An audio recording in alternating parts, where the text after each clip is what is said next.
What's up, everybody? Welcome to Respawn Aim Fire, the kick-ass irreverent gaming podcast from Affable Idiots. We are doing a BARF episode right now. It's Backlog Accomplishment with Respawn and Friends, talking about Quantum Break. I'm one of your hosts, Chad Michaelonis. We've got here Adam Pituitary Gumby. What's up, Adam? My favorite gland. It's the best gland. And live in virtual person, for the first time in a while, we've got Alex Kozina. Hey, Alex, how are you? I'm not caught up on all of the like weird little in-jokes on the show. And so when you introduced Adam the way that you did, I got real confused for a second there. I was like, wait a minute. Am I on this podcast with the people that I thought I was going to be on this podcast with? Have I been hoodwinked? What's happened is that Alex's pituitary gland made him hit puberty, and we've grown up a little bit. So we've changed. Our body's getting hair in places that are strange and foreign to us, and we're developing feelings about people we never knew we had. So yeah, we're a little different than the last time you saw us. All right, then. I'll take your word for it. You all may recognize Alex from a ton of other episodes that we've had that he's been on, as well as usually us reading his thoughts on BARF games late, maybe on the next episode or a completely different month, because we always forget. But we will not forget this week, because Alex is here with us. So, I want to start with this BARF discussion a little bit about, again, for those of you who aren't aware, BARF is almost like a book club for games, and our patrons over at patreon.com/respawnaimfire pick one of the games that they want us to play, and we play it and chat about it at the end of each month. So we played Quantum Break, which is from Remedy Entertainment. It was released in 2016 on April 5th. Published by Microsoft Studios, which is now Xbox Games too. One of those two. It was published by Microsoft. From Remedy, it's a follow-up to Alan Wake, and we played it. I believe this is the first time for all of us. Is that right? Yeah, it is. Yeah. My first time finishing it. I got about halfway through like 5 years ago and then just didn't finish. Okay. To give a quick little bit of context on my end, I did not own an Xbox console until I picked up my Xbox Series X when it released a couple winters ago. So this has been my introduction to a ton of previously inaccessible Xbox-only games over the course of the past year or so. Ooh, nice. Nice. I also played this on Xbox Series X. Adam, did you play PC or Xbox? I played this on Xbox. Nice, nice. All right, so we have similar experience there. I want to read a couple of things about the game from Wikipedia just to start out, and then we'll jump into just discussions about it. First, this was originally envisioned as a sequel to Alan Wake by the studio, but that game did not perform as well as everyone wanted it to, and Microsoft said, no, we don't want an Alan Wake sequel. We want a new property. But what they did like about the pitch was live-action elements of it.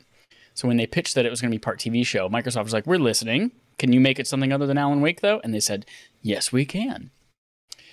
It was supposed to release in 2015, but it got bumped just so it wouldn't compete with other Xbox exclusive games. And until Sea of Thieves, it was the most successful launch of a new IP from Microsoft ever, which was pretty cool.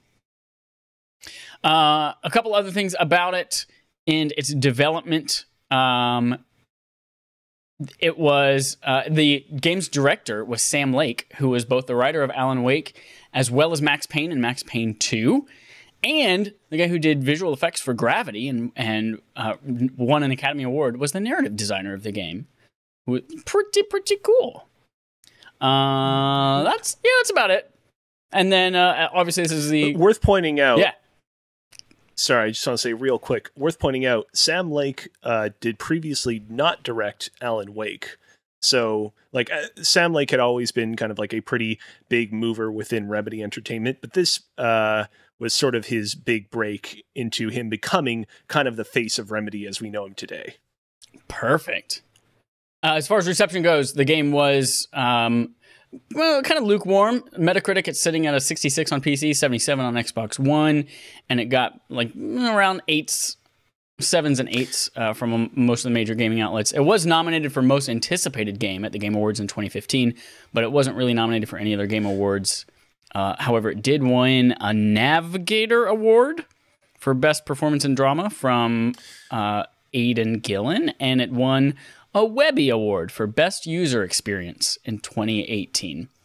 Whatever that means. The 77 Metacritic score sounds about right for Xbox, but the 66 for PC seems a little bit harsh. Were there a lot of like technical issues on PC that kind of hung it back at launch? Not that it didn't mention anything specifically in this Wikipedia article. I'm not sure.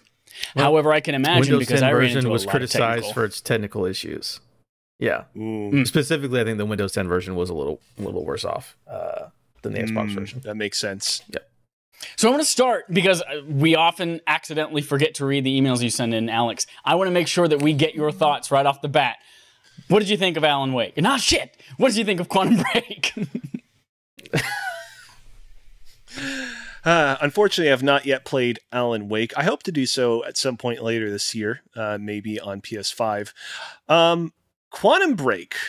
You know, after I completed Quantum Break a little while ago, I remember sitting there reflecting on the experience, and a thought popped in my head that the more I kind of marinated on it, the more and more true it seemed of the experience I had just played.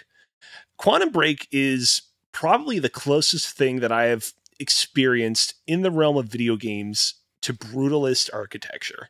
It is, from a visual standpoint, from a technical standpoint, at least on Xbox Series X, like almost flawless. This is a gorgeously constructed, gorgeous looking game, but there's like practically nothing in the way of kind of an emotional core at the center of the experience that's sort of driving me forward and making me kind of emotionally invested in what's going on. Everything else around it is 10 out of 10, and that is sort of picking up the slack, as it were. But it just ultimately struck me as a incredibly, amazingly hollow game that I have the utmost respect for, but that I can't claim that I had any lingering emotional attachment to.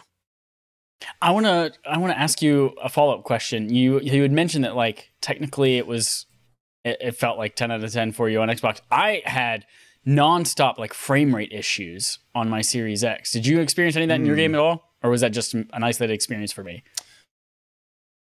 No, I didn't. See, it gets a little bit confusing because one of the whole conceits of this game is that there are many segments in which your character is wandering through environments in which time has stopped. They're called stutters, in fact. And so I sometimes wonder, were some of these stutters that I experienced while playing through the game actually unintentional stutters on the part of the game?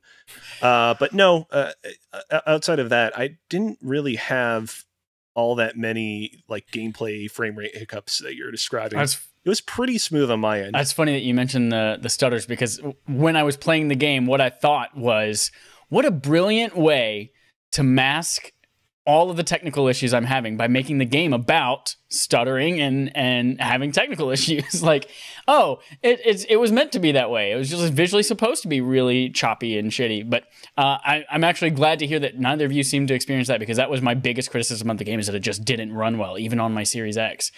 But it seems like that was just an isolated incident for me. But I agree with you that I didn't really feel an emotional connection. It's been, granted, for me several weeks since I played it, and I barely remember any of the characters, despite, having such, being so excited for, seeing Lance Reddick and seeing Sean Ashmore and Dominic Monaghan, like all these people. I was like really excited. And then it's like, yeah, I don't remember much about them, or nor do I think about them ever at all anymore now that the game's over. Adam, what do you think of it? I like it. I like it a good bit. I think an 8 sounds good to me. Especially as a Remedy fan. And again, I'm with you. It's like the journey. It's like we're just going on a journey. Like, it's just, here's the things that are happening. Yeah, I don't have any emotional connection to any of the characters, which is fine. Because when it comes to Remedy and world building, this is all over the place. I just love Remedy for their weird, like, supernatural, like everything in the world is weird, and there's a reason for it. So I like that. I like all the time conceits, the time powers, the way that time works in the game. I think is really interesting and really cool. Like time travel and all that stuff. So all that, and then I like, the actors in it. It's always cool to see those big names, and I thought they were good. But yeah, I was like, that was a cool time. I enjoyed watching the TV show. I'm not going to think about it later, but I had a really good time while in the middle of playing it. So. You talked about the TV show part of it. Let's start there, because that's obviously what makes this game unique and kind of stand out. That's something that we hadn't really seen in video games before. You play a little bit of the game, and then you watch a half-hour TV show, and then you play a little bit of the game, and you do that several times throughout this thing. Was it a good experience for either of you, or was it like do you want this for more things, or were you like, okay, that was fun for this, but I don't really want that model ever again? There's no denying that the TV show is incredibly well produced. Its cinematography is beautiful. The acting is on point.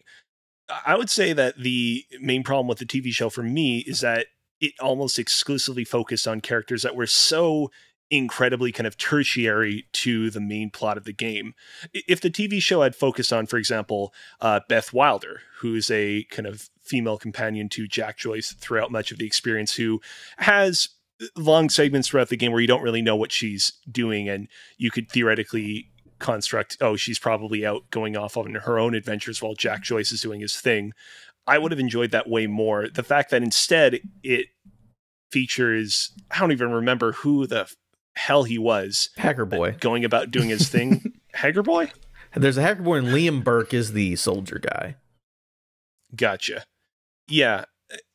I just felt like it was a huge kind of missed opportunity to have so much of the TV show kind of focus on them and not on the kind of surrounding members of the main games cast that seemed really cool, but that we didn't necessarily get a whole lot of opportunities to really kind of get into the head of or see from things from their perspective. Adam, what'd you think? Yeah, TV shows, it's all right. Like I said, it's very well done. I like how you can do little, like 3-second scenes where it's like, oh, I affected this thing that happened in the show, which is pretty cool to see. But yeah, I was just like, I wish they would focus more on, so like the way that they do it in Alan Wake, they even do it in this game a little bit, where they do it a lot in Control, where it's like in the world, like you'll watch a video or you'll watch a movie or whatever based in the world. And I find those much more engaging and much more interesting. So like in this game, there's a TV you can find, and they're trying to find a new person to do the narration for Alan Wake's TV show, Night Springs. I'm like, that was really cool. Yeah. And I like that a lot. The actual TV show in the game, I think it's like fine. Like I didn't, skip it or anything like that. But like Sean Ashmore, I think, is in like one of those episodes for like 10 seconds. Like I don't think Sean Ashmore shows up in the live action TV show basically at all. So it's well done, but it's fine. They give us a brand new cast of characters to go with that don't really mean much for the main game until literally the fifth act of the game. So, I thought it was fine, but I'm not obsessed with it. Funny thing though, I just looked this up. Do you guys know who the actress for Beth Wilder is? Yeah, it's the main girl in Control, Jessie. It's Jessie from Control. I recognized her right away with her voice and her bottom lip. I was like, oh, I know that actress. And I was a little bit, I forgot Jessie's name was Jessie in Control. And I was like, oh my God, is this character, like, is it the same character in both games? Is this a through line? Are these connected? And I was like, oh, no, it's not. It's not the same character. I did not put that together, but now when I reflect back on some of the narrations that you can hear from her in Quantum Break, like when you're reading through her diary that she gives to her younger self, I can definitely make the connection. Very cool. Yeah. I liked the TV show. I liked the show itself fine. Like it was a fine show. I agree with you. There's like it's about characters that I didn't really want to know about, but like I guess I'm glad I knew a little bit more about. But I liked it a lot for the pace, like the way it shakes up the pacing of the game. Because you play for a while and it's like, I don't know, an hour and a half. I forget how long. Maybe it took me like 8 hours to beat the whole thing. But you play for like an hour and a half, and then I'm about ready. It's like, okay, I need to change something up. And you're like, oh, time for a TV show. Now I can order a burrito bowl and eat this while I still continue to experience the same game, but in a slightly different way. So I enjoyed it just for the way that it broke the pace of the game up. And I thought that was really cool, where I can just keep consuming the same property, but in a slightly different way, all in one sitting. So I think if this game was 8 hours of just playing it straight through, I don't know if I would have done it all in one sitting, but because it was broken up like that, it made it easier to digest for me, basically all in one night. Yeah. If I may, like, when this game came out, there were definitely a few outlets that really kind of savaged the TV show aspect of this game. And I don't really think that the TV show segments themselves are really at fault. What I will come down on and be a little bit more critical of, however, are the ways in which you decide what happens in the TV show segments. Basically, instead of getting to choose via playing as Jack Joyce what's going to play out in the TV show segments, you make a decision as Paul Serene, Jack Joyce's former friend and the game's main villain. And those particular segments of the game never really sat right with me. Like, it's like, why would you put myself in the shoes of the villain to make a decision that, as the player, we're only going to want to, ultimately benefit the hero, in this case, Jack Joyce.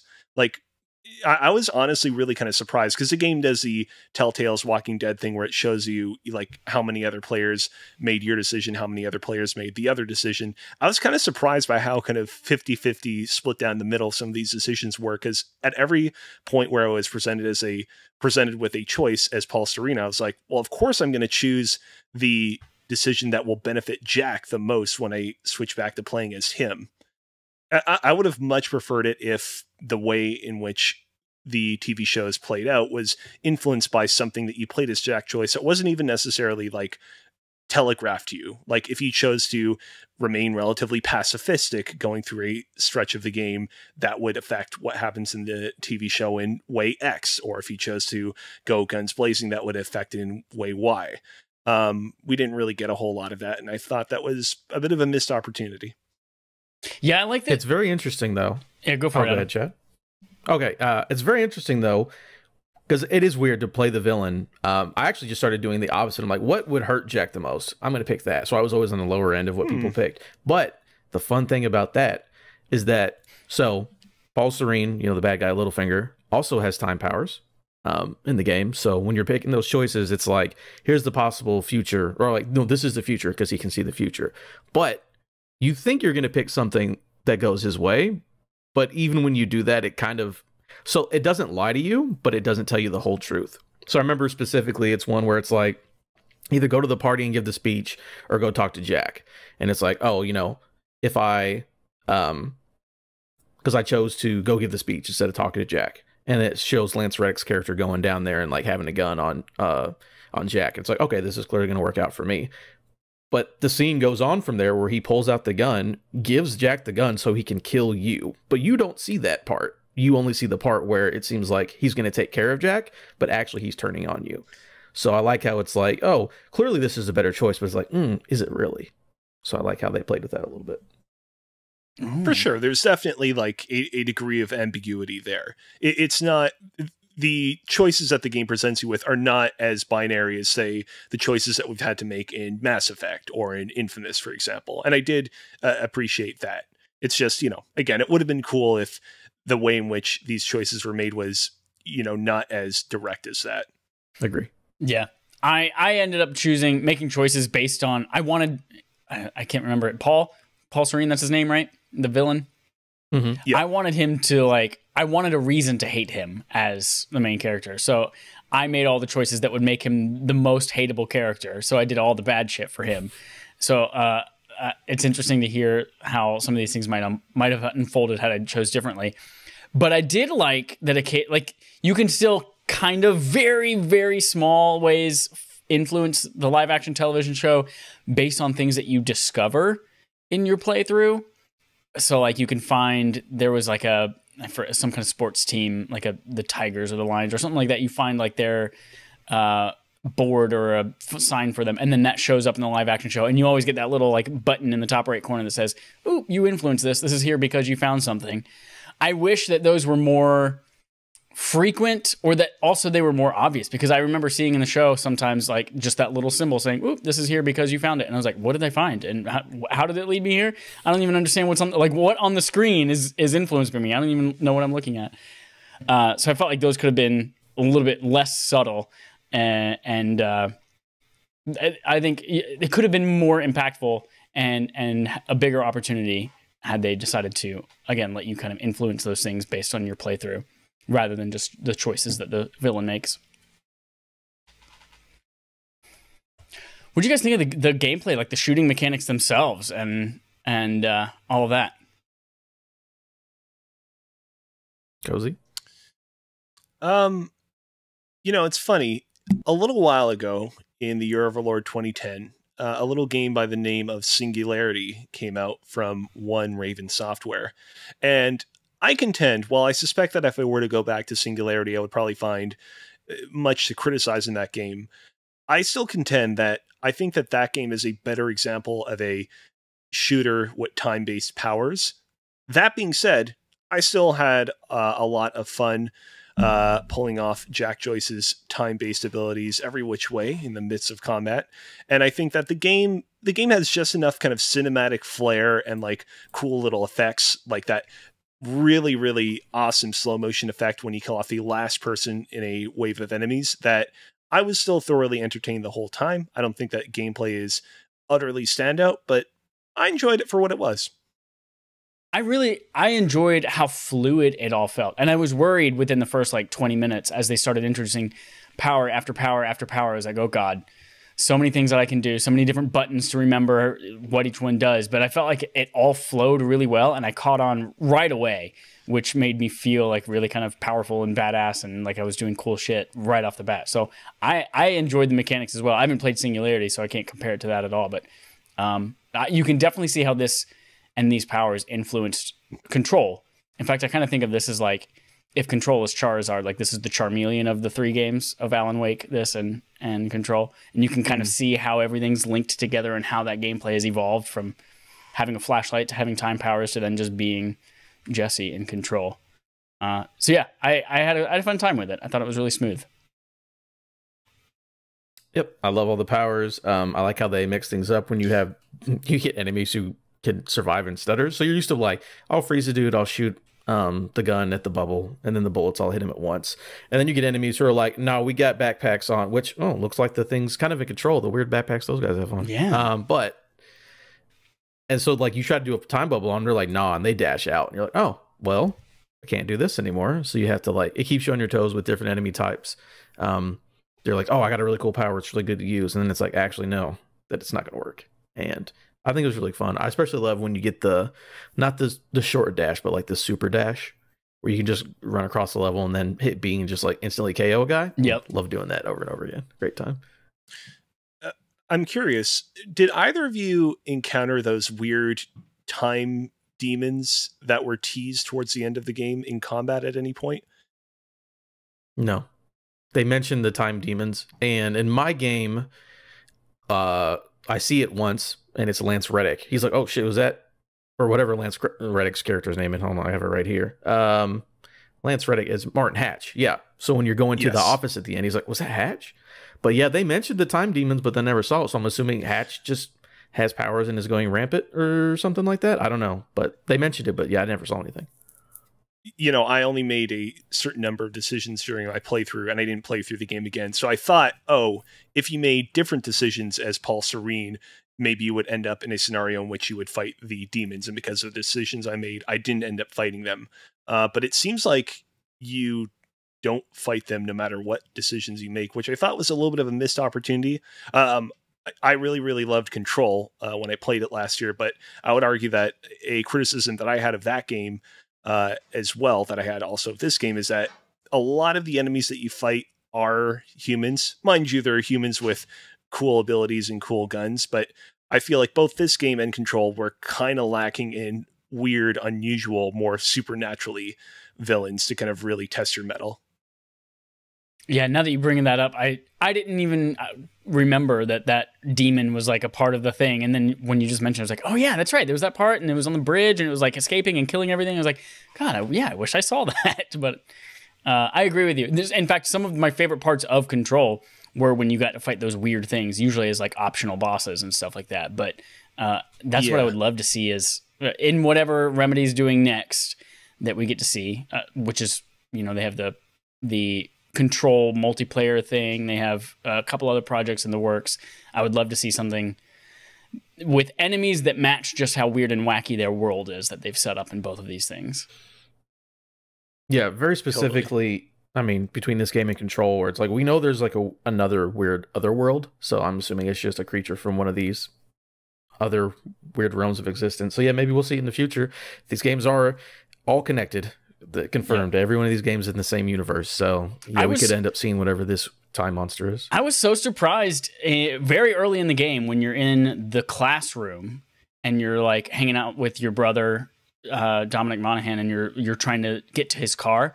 In the classroom on the board, you can see Alan Wake stuff written on the board, and then you can see Alter World Events, AWE, on there as well. And I was like, damn. Right. They were hinting at Control way back when. I had no idea. There's a couple AWE. I took a picture of it and put it on Twitter, but whenever you go to the swimming pool, there's graffiti of AWE up on one of the walls where you picked up one of the Chronon points. I was like, oh, look at them. Yeah. Have a good time. My understanding is that this is because, in fact, Quantum Break is part of the like Alan Wake Control shared universe too. But it's going to be interesting going forward to see how much they specifically reference this game compared to the other two games, because people really love Control and really love Alan Wake. This game, you know, it has the reputation that it does, and I can totally see them like referencing characters and events from the game, but not really leaning too heavily into it. I see Jack Joyce showing up somewhere. Like, I don't know about everybody else, but just like him showing up, that would be, I think, would be a cool thing. Yeah. You think they'd get Sean Ashmore back for that? Like, yeah, sure, why not? Just a quick little cameo. I don't think it's out of the realm of possibility. At the very least, they could get his less successful twin brother. So, who looks just like him? Who looks exactly like him? Yeah. Yeah, Sean Ashmore is a twin brother. Who is also an actor. I think that just about covers all my thoughts on the game. Is there anything else we haven't talked about that either one of you wants to bring up about Quantum Break? Why can I never remember the name of that game off the top of my head? You want to say the other one? I mean, I've got stuff, but if Kelsey wants to, you can go ahead. Go first. You know, one thing that we didn't really touch up on that I did want to give a shout out to is this game weirdly is like one of the best recreations I've ever experienced in a video game of like a New England city. I feel like in video games set in real world or real world-ish locales, we're very used to seeing, you know, California. We're very used to seeing New York represented. I feel like it's not often that you see video games set in Massachusetts. And exploring this game, I was like kind of taken aback by how much it evoked the kind of just look and feel of that specific section of the United States. I thought it was very kind of successful in that regard, especially considering, as we all know, Remedy is a game developer from Finland. So shout out to that. Yeah, they must have done a lot of research, I guess. Yeah, take those trips also, like they have to go explore Boston. Yeah, I saw they also consulted scientists for the science parts. It was the quote, I think, from Wikipedia. Yeah, it's a good quote. And I mean, there's a lot of like sci-fi mumbo jumbo in this game, but the time travel segments, like, you can definitely tell that they really made an effort to have those segments feel realistic to how time travel could theoretically work if it were actually a thing. Yeah, that's one of my points was I was going to talk about time travel. I love how, again, they go real sciencey, science nerd stuff. Just they're like, hey, you know, we've got this device that creates like a black hole, and because we know that time is different around a black hole, so that's cool that they're like, oh, this is how we do time travel. You got to walk around the black hole. I really like how they can't travel farther than when the core was activated. So it's like that first date. I love Dominic Monaghan turns it on. Is oh man, I think it works, and then boom, someone's there immediately because this is as early as anybody can go. And then the latest you can go is the end of time because that's what time ends. And then the whole thing with Beth, where she went through it, saved Dominic Monaghan, and then had to tell herself as a kid what was going to happen and convince herself. That's all the stuff in the journal. and then she gets to that point and has to go back, and like she knows she dies. Like when you meet her, when you go to 2000, was it 10 or I think on July 4th, whenever you're supposed to get the device back, and she's just like disheveled. She's like, "Oh, I've been here. I saw the end of time. I had to fight, and I came back here, and this is awful." And then that version of Beth ends up dying. And I love how everything is predetermined, as in like this stuff already happened, because that's how time works. You literally can't change your past. They say like you literally, it's impossible. So like you're like, "Oh, I got to save my brother." Like that's what happened on the other side when Dominic Monaghan looked like he got killed. This is what really happened. Jack was here the whole time. That random person on the roof got killed. I was like, well, yeah, that, because that's how time travel works. You can't change anything in the past. So I liked all of the time stuff, and I thought it was really cool. And especially when Paul Serene's like freaking out about the end of time. And again, since I think he's made 2 full loops, and he's like, "Oh yeah, here's the stock markets, buy this, do that, because this is how it's all going to work. I'm going to get rich." And then when you're in the office and you see the timeline, and then like 2018 is just like, it's a little crazy, and then there's just nothing. He like rips the pages out for like 2019, 2020, 2021. He's like, time's over. Like, we got to figure this out after that. I thought they predicted all COVID. That stuff was really cool. End of 2019, end of the world, or whatever it said on there. Yeah. No more timeline. Yeah, it was really cool.